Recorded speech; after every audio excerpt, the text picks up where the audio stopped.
मंगलोर क्षेत्र के दहियाकी गांव में इंसानियत को शर्मसार कर देने वाली घटना से क्षेत्र में सनसनी फैल गई है। आशिक ने विधवा प्रेमिका के दोनों मासूम बच्चों को मौत के घाट उतार दिया। दरअसल दहियाकी गांव में पिछले वर्ष एक महिला के पति की मौत हो गई थी। पति की मौत के बाद विधवा महिला का देवबंद निवासी एक युवक से प्रेम प्रसंग हो गया और प्रेमी के साथ अपने 2 बच्चे जिनकी उम्र 6 व 7 वर्ष के बच्चों को लेकर किराए के मकान पर रहने लगी। आरोपी प्रेमी ने दोनों मासूमों को रास्ते से हटाने की योजना बनाकर देर शाम दोनों बच्चों को बाहर घुमाने के बहाने गंग नहर में धक्का दे दिया और वापस घर आ गया। काफी देर बाद भी बच्चे वापस घर नहीं लौटने पर मृतक बच्चों की मां ने बच्चों की तलाश शुरू कर दी।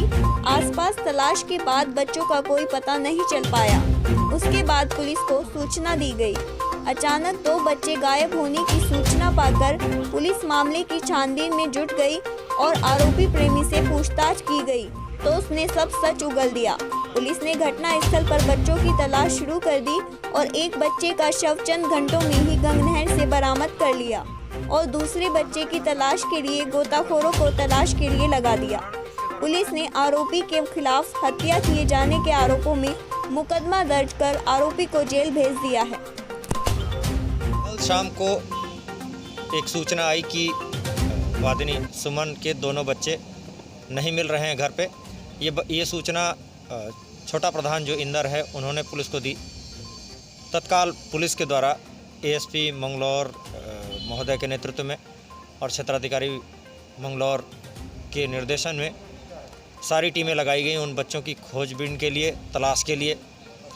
इस दौरान जो उक्त महिला है उसके पति का 2019 में स्वर्गवास हो गया था और 2020 से एक व्यक्ति लाखन के साथ गांव में दहियाकी गांव में किराए पर रह रही थी।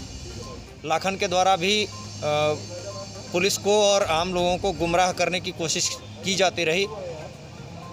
एक व्यक्ति के द्वारा इनपुट दिया गया कि लाखन उक्त दोनों बच्चों को नसीरपुर पुलिया की ओर ले जाते हुए दिखा था। इस पर लाखन से जब पूछताछ की गई तो उसने स्वीकार किया कि उसने उन दोनों बच्चों को नहर में फेंक कर उनकी हत्या कर दी गई है। कारण पूछने पर उसके द्वारा बताया गया कि दरअसल वादिनी के साथ उसका प्रेम संबंध था और वो प्रेम संबंधों में बाधक बन रहे थे और उन बच्चों से वह नफरत करता था क्योंकि वो उसके पूर्व पति के पैदाइश थे। इस संबंध में उन बच्चों की बरामदगी हेतु प्रयास किया गया।